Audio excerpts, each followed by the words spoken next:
नमस्कार, Byju's government exam prep channel में आप सभी का स्वागत है। और आज हम 24 जून के इम्पोर्टेंट करंट अफेयर्स के ऊपर चर्चा करने वाले हैं। ये सारे करंट अफेयर्स आप जिस भी एग्ज़ाम की तैयारी कर रहे हैं, चाहे वो बैंकिंग के एग्ज़ाम हो, एसएससी के एग्ज़ाम हो या फिर अदर स्टेट गवर्नमेंट एग्ज़ाम हो, इन सभी के लिए बहुत ही इम्पोर्टेंट है। तो आइए शुरू करते हैं आज का डेली करंट अफेयर्स। आइए सबसे पहले नेशनल करंट अफेयर्स को देख लेते हैं। और यहाँ पर एक न्यूज आया जिसका शीर्षक है Cochin international airport wins roll of excellence honour in service quality. तो न्यूज ये है कि कोचिंग इंटरनेशनल एयरपोर्ट को airport council international director general roll of excellence honour in air service quality award दिया जा रहा है। आप सभी को पता ही होगा कि कोचिंग इंटरनेशनल एयरपोर्ट लगातार 5 सालों से एयरपोर्ट सर्विस क्वालिटी में कोई ना कोई अवार्ड जीत रहा है और इस साल भी उसे ये अवार्ड दिया गया है। तो आपको याद रखना है कि वो कौन सा इंटरनेशनल एयरपोर्ट है भारत का जिसे airport council director general roll of excellence honour award दिया जा रहा है एयरपोर्ट सर्विस क्वालिटी में। अगर हम इस अवार्ड की बात करें तो इस अवार्ड को 9 सितंबर 2021 को मॉन्ट्रियल कनाडा में आयोजित होने वाले ACI customer experience global summit के दौरान प्रदान किया जाएगा। तो बहुत ही इंपॉर्टेंट बात है, आपको ये याद रखना है कि इस अवार्ड को जो है कब और कहां पर दिया जाएगा इन इंटरनेशनल एयरपोर्ट्स को। तो याद रखिएगा कि ACI customer experience global summit Montreal Canada में होने वाला है और ये वहां पर 9 सितंबर 2021 को आयोजित किया जाएगा और इसी आयोजन में इस अवार्ड को कोचिन इंटरनेशनल एयरपोर्ट को दिया जाएगा। तो कुछ बहुत ही इंपॉर्टेंट जानकारियां हैं जो कि आपके एग्जाम में आ सकती हैं। अगर हम एसीआई की बात करें तो एसीआई एयरपोर्ट ऑपरेटर्स का एक ग्लोबल बॉडी है जो कि हर साल एयरपोर्ट सर्विस क्वालिटी सर्वे कराता है और इसी के आधार पर दुनिया के वे इंटरनेशनल एयरपोर्ट जो इस सर्वे में अच्छा करते हैं उन्हें ये अवार्ड दिया जाता है। और कोचिन इंटरनेशनल एयरपोर्ट लगातार 5 वर्षों से इस अवार्ड को जीत रहा है और इस साल भी कोचिंग एयरपोर्ट को यह अवार्ड दिया जा रहा है। आइए एक और न्यूज को यहां पर देख लेते हैं और न्यूज है cabinet approves additional allocation of food grain under PMGKY for free distribution.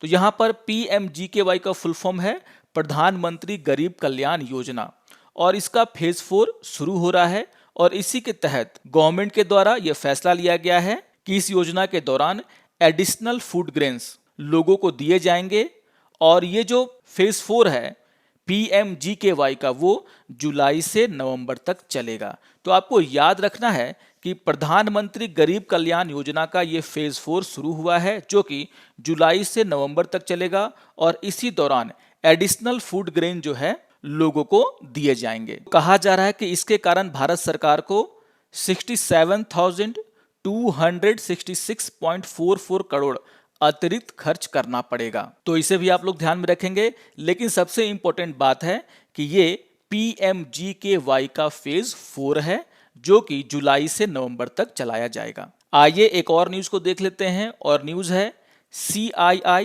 IGBC launches green high speed rail rating system. तो बहुत ही इंपॉर्टेंट न्यूज है और न्यूज है कि national high speed rail corporation के द्वारा इंडियन ग्रीन बिल्डिंग काउंसिल के साथ मिलकर के दुनिया का पहला green rating system for the high speed rail बनाया जा रहा है। तो इस बात को आपको याद रखना है कि यहाँ पर IGBC का फुल फॉर्म क्या है।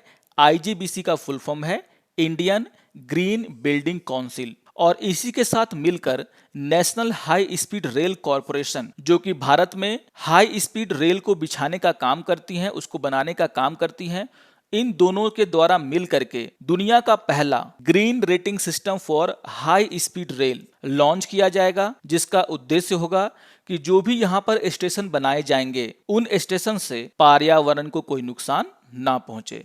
तो कहने का आशय यह है कि जो ग्रीन रेटिंग सिस्टम है जो कि हाई स्पीड रेल के लिए बनाया जा रहा है वह हमें यह जानकारी देगा कि जो स्टेशन यहाँ पर बनाए जा रहे हैं वे कितने एनवायरमेंटल फ्रेंडली हैं और यहाँ पर इस बात को दर्शाया जाएगा कि जो स्टेशन यहाँ पर बनाए जाएंगे वो पर्यावरण को कोई नुकसान ना पहुंचाएं। तो बहुत ही इंपॉर्टेंट न्यूज है और कहा जा रहा है कि ये world first exclusive green rating system for the high speed rail है, जो कि एंश्योर करेगा environmental sustainability for the stations. यहाँ पर कहा जा रहा है कि इस रेटिंग सिस्टम से ये पता चलेगा कि जो स्टेशन बनाए जा रहे हैं वो कितने एनर्जी एफिशिएंट हैं, इको फ्रेंडली हैं और उनके कंस्ट्रक्शन से पर्यावरण को कोई नुकसान ना पहुंचे, इसको भी यहाँ पर ध्यान में रखा जाएगा। आइए अब एक और न्यूज़ को यहाँ पर देख लेते हैं और न्यूज़ है IIT Madras launches research centre on startup risk financing. तो ये भी बहुत ही इंपॉर्टेंट न्यूज़ है, आपको याद रखना है कि Indian institute of technology Madras के द्वारा centre for research on startups and risk financing, जिसे हम क्रिस्ट बोल रहे हैं, को लॉन्च किया गया है। और इसका उद्देश्य हमारे देश में जो भी लोग इनोवेशन की तरफ जाना चाहते हैं, नया स्टार्टअप खोलना चाहते हैं, उनके लिए एक डाटा प्रोवाइड कराना कि अगर भारत में आपको स्टार्टअप खोलना है तो आपको किन किन मुश्किलों का सामना करना पड़ सकता है और उन मुश्किलों का आप निदान कैसे कर सकते हैं। तो इसी को लेकर के आईआईटी मद्रास के द्वारा centre for research on startup and risk financing इस नाम से एक रिसर्च सेंटर खोला गया है, जहां पर रिस्क कैपिटल, इनोवेशन और स्टार्टअप को लेकर के स्टडी किया जाएगा और ये देखा जाएगा कि इन क्षेत्रों में भारत में कौन कौन सी मुश्किलें पैदा होती हैं और किस तरीके से उन मुश्किलों को आसानी से निपटा जा सकता है। तो बहुत ही इंपॉर्टेंट है ये, क्योंकि भारत में बहुत सारे स्टार्टअप हर साल होते हैं, लेकिन बहुत सारे स्टार्टअप बंद भी हो जाते हैं। तो इस तरीके से एक अगर डेटा होगा लोगों के पास, तो यहाँ पर जो लोग स्टार्टअप खोलना चाहते हैं उन्हें पहले से पता होगा कि भारत में कौन कौन से हर्डल उनके स्टार्टअप को हो सकते हैं और उसके आधार पर वो अपनी पॉलिसी बनाएंगे।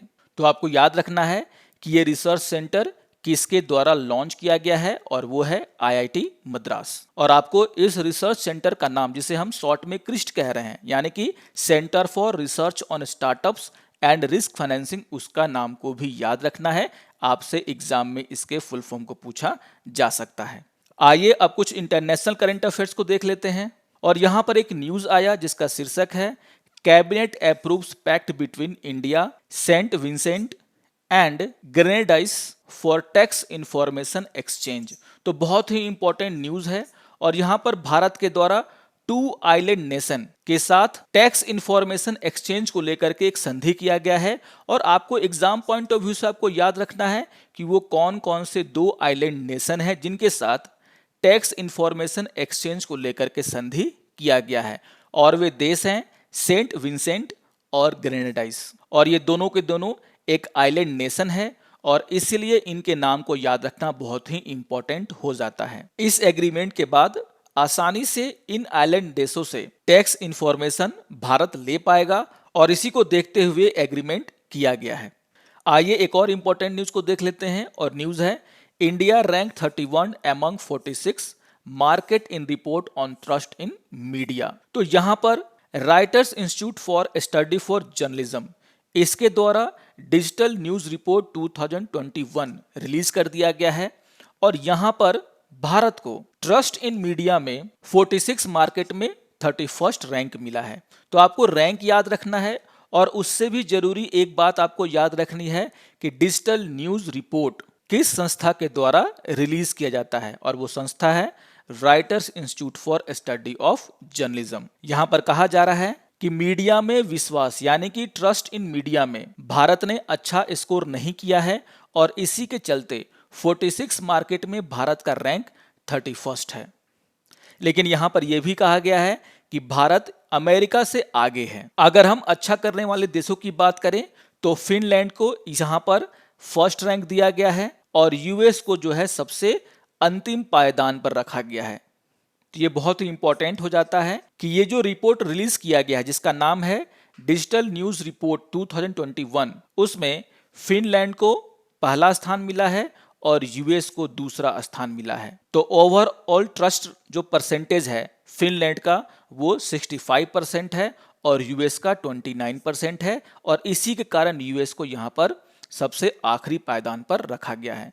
यहाँ पर अगर हम भारत की बात करें तो ये कहा गया है कि जो भी लेगेसी प्रिंट ब्रांड्स हैं यानी कि वे पेपर्स जो कि बहुत पुराने पेपर्स हैं जैसे द हिंदू, इन पर लोगों का विश्वास ज़्यादा है और इसके साथ साथ जो गवर्नमेंट ब्रॉडकास्टर्स हैं यानी कि डीडी न्यूज़ या फिर ऑल इंडिया रेडियो, इन पर भी लोगों का ट्रस्ट सबसे ज्यादा दिखाई देता है भारत में। यहां पर कहा गया है कि the Asian college of journalism provide logistical support for survey the Indian market. तो याद रखिएगा कि इंडियन मार्केट को सर्वे करने के लिए एशियन कॉलेज ऑफ जर्नलिज्म के द्वारा लॉजिस्टिक सपोर्ट किया गया है। यहां पर दो तीन बातें आपको याद रखने की जरूरत है, और जैसा कि मैंने कहा कि इस रिपोर्ट का नाम आपको याद रखना है जो कि डिजिटल न्यूज रिपोर्ट है, और यहां पर आपको यह भी याद रखना है कि किस इंस्टीट्यूट के द्वारा इस रिपोर्ट को निकाला जाता है। भारत की रैंकिंग आपको याद रखना है, और जो फर्स्ट रैंकिंग किसको मिला है उसे भी याद रखना है, और वो देश है फिनलैंड। आइए एक और इंपॉर्टेंट न्यूज को देख लेते हैं, और न्यूज है tax inspectors without borders programme launch in Bhutan in partnership with India. बहुत ही इंपॉर्टेंट न्यूज है, और यहां पर सबसे पहले आपको याद रखना है TIWB का फुल फॉर्म, जिसे हम कह रहे हैं टैक्स इंस्पेक्टर विदाउट बॉर्डर।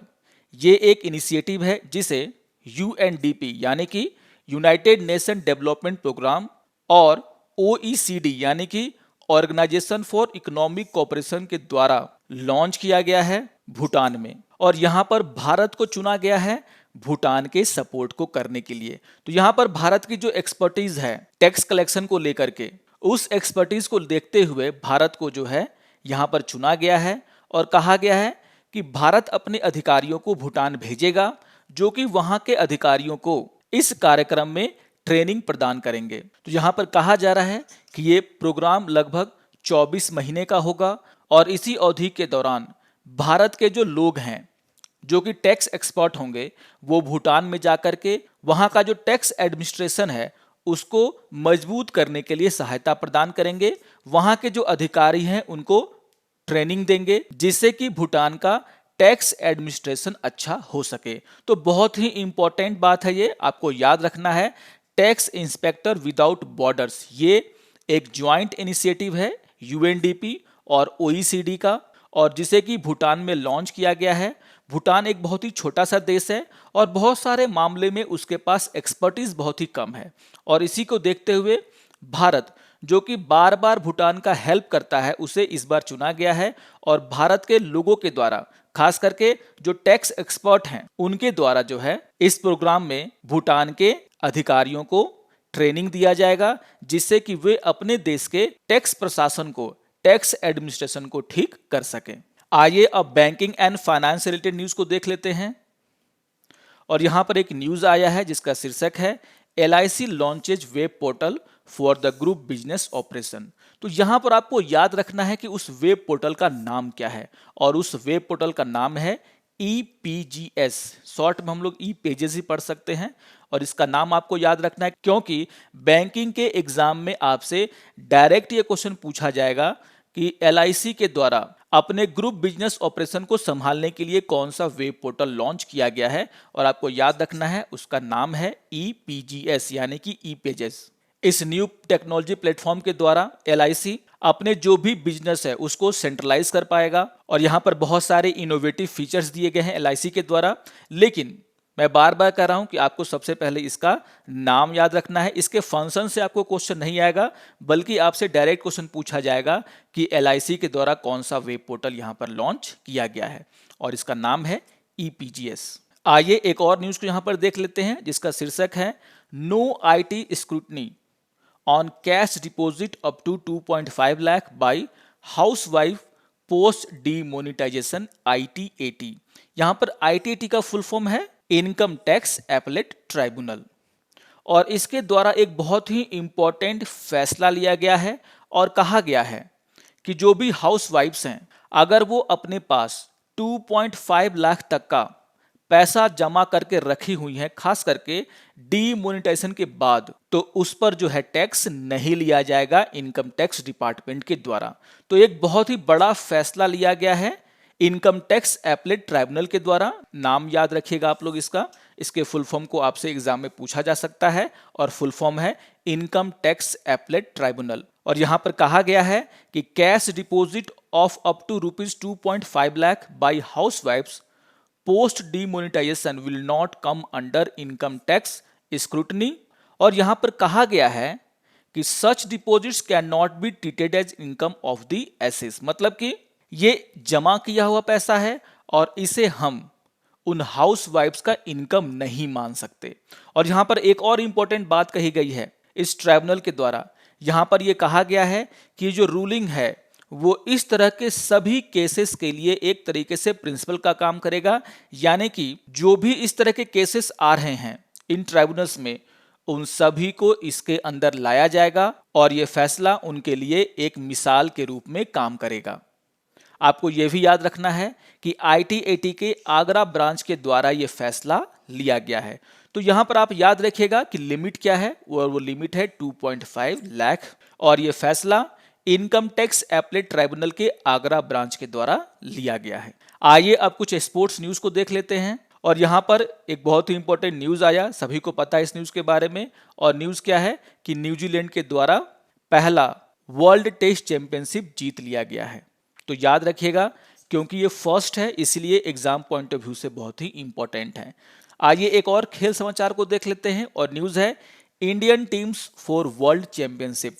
और यहां पर कहा गया है कि all India tennis association has announced the list of player to compete in the over 50, 55, 60 age group in the Senior Tennis World Championship to be staged in Umang, Croatia from August 29 to September 3। तो यहां पर बहुत ही important बातें आपको याद रखनी है कि ये जो सीनियर टेनिस वर्ल्ड चैंपियनशिप है वो कहां पर होने वाला है, और ये आयोजित होगा क्रोएशिया के उमंग में। और यहां पर इसी के लिए ऑल इंडिया टेनिस एसोसिएशन के द्वारा प्लेयर्स की घोषणा कर दी गई है जो कि 50, 55 और 60 साल के एज ग्रुप में हैं। तो आपको यहां पर याद रखना है कि ये सीनियर टेनिस वर्ल्ड चैंपियनशिप कहां पर आयोजित होगा, क्योंकि यहां से आपसे एग्जाम में क्वेश्चन पूछे जा सकते हैं। आइए एक और न्यूज को देख लेते हैं जो कि टोक्यो ओलंपिक से जुड़ा हुआ है। और यहां पर कहा गया है कि इंडियाज ओलंपिक थीम सॉन्ग्स लक्ष्य तेरे सामने है लॉन्च्ड। तो यहां पर भारत के द्वारा ऑफिशियल ओलंपिक थीम सॉन्ग को लॉन्च कर दिया गया है। और आपको याद रखना है कि ये जो थीम सॉन्ग है उसे मोहित चौहान के द्वारा कंपोज और गाया गया है और स्पोर्ट्स मिनिस्टर किरण रिजिजू के द्वारा इसे लॉन्च किया गया। तो इंपॉर्टेंट न्यूज है टोक्यो ओलंपिक को लेकर के, इसे भी आप लोग ध्यान में रखेंगे। आइए अब आज के इंपॉर्टेंट फैक्ट के ऊपर चर्चा कर लेते हैं। और आज मैंने एक बहुत ही इंपॉर्टेंट जानकारी आपको दी है और वो है मेजर इंडियन मैरीटाइम एक्सरसाइज। तो यहां पर मैंने सिर्फ मैरीटाइम एक्सरसाइज का नाम दिया है और ये मैरीटाइम एक्सरसाइज आपको एग्जाम में बार बार पूछे जाते हैं। तो आपको याद कर लेना है कि कौन सा एक्सरसाइज भारत और किस देश के साथ हुआ है। जैसे यहां पर आपको स्लाइनेक्स जो कि श्रीलंका के साथ हुआ, जीमेक्स जो कि जापान के साथ होता है, ये सारे के सारे नेवल एक्सरसाइज हैं। नसीम अल बहर जो कि ओमान के साथ होता है। इंदिरा सबको पता है, बार बार एग्जाम में आता है, भारत और रशियन नेवी का एक क्या है एक्सरसाइज है। उसी तरीके से सिम्बेक्स और सिंडेक्स ये ऐसे एक्सरसाइज हैं जो कि सिंगापुर और ऑस्ट्रेलिया नेवी के साथ किए जाते हैं। कुछ और नाम है जिसे मैं अगले अंक में आपको दूंगा, इन सभी को आप धीरे धीरे याद कर लेंगे, एग्जाम में बार बार पूछा जाता है। आइए अब आज के करंट अफेयर्स पर आधारित कुछ क्वेश्चंस को देख लेते हैं। यहां पर क्वेश्चन नंबर 1 है कि which international airport of India has got the honour of roll of excellence in service quality. और आपके ऑप्शन हैं Indira Gandhi international airport, Cochin international airport, Netaji Subhash Chandra Bose international airport और डी है नॉन ऑफ द एबव। आइए देख लेते हैं दूसरे क्वेश्चन को। और दूसरा क्वेश्चन है विच कंट्री विल होस्ट एशियाई कस्टमर एक्सपीरियंस ग्लोबल समिट। बहुत ही इंपॉर्टेंट क्वेश्चन है और आपके ऑप्शन है यूएसए, कनाडा, यूके और इंडिया। आइए देख लेते हैं तीसरे क्वेश्चन को। और तीसरा क्वेश्चन है विच फेज ऑफ प्रधानमंत्री Garib Kalyan Yojana has been started by the government of India. और आपके ऑप्शन है फेज 1, फेज 2, फेज 3, फेज 4। आइए देख लेते हैं क्वेश्चन नंबर 4 को। और क्वेश्चन नंबर 4 है with whom the national high speed rail corporation has developed the world first green rating system. और आपके ऑप्शन है इंडिया ग्रीन बिल्डिंग काउंसिल, दूसरा है IIT दिल्ली, तीसरा है फिक्की और चौथा है none of the above. Question number 5 है which institute has launched a centre for research on startups and risk financing, जिसे हम शॉर्ट में बोलते हैं क्रिस्ट।